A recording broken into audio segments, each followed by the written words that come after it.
आणि म्हणून 2014 नंतर जर तुम्ही बदल पळयलो आसत जाल्यार नरेंद्र मोदीजीन 2 गोष्टीचेर सदोदीत प्राधान्य दिलें. नंबर 1 महिला. ते महिलेक आमी कशा पद्दतीन फुडें व्हरपाक जाय, तिका केंद्र बिंदू दवरलो आनी तिका व्होट करपाचें काम केलें.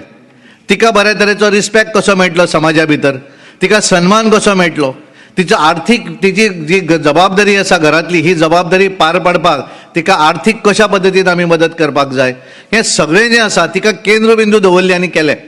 आनी त्याच पद्दतीन नरेंद्र मोदीन दुसरी जी गोष्ट केली ती आमचे फार्मर्स जे आसात, एग्रीकल्चर भाव जे आसात, ह्या एग्रीकल्चर भावांक सपोर्ट करप, त्याच्या भितर वेगवेगळी टॅक्नॉलॉजी हाडप. जो पर्यंत आमी नवीन टॅक्नॉलॉजी भितर हाडचे ना तो पर्यंत तो स्वताच्या पांयाचेर उबो रावपाक शकचो ना. म्हणजे आमी जर पयलीं विचार केलो, म्हणजे आमी 20 वर्सां पयलीं जर आमी पळयलें आसत जाल्यार एखादो दुधाचो वेवसाय करणारो आसा तो केवळ आपले कॅन घेवन चलोवन वयतालो दूध सोसायटीचेर किंवा सायकल घेवन ते कॅन पावयतालो, पण आपली फॅमिली पोसतालो.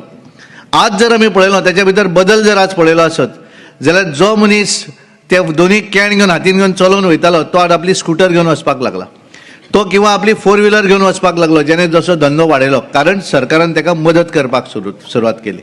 आनी त्यामुळे प्रत्येकाक जर इंडिपेंडंटली आपापल्या पांयाचेर उबो रावपाक जर मदत केली आसत जाल्यार ह्या समाजा भितर आमचे जे मुख्यमंत्र्याचें हें आसा की स्वयंपूर्ण गोंय, म्हणजे गोंय जें आसा तें 2037 स्वताच्या ताकदीचेर स्वताच्या पांयाचेर डेव्हलप गोंय आमी उबें करतले.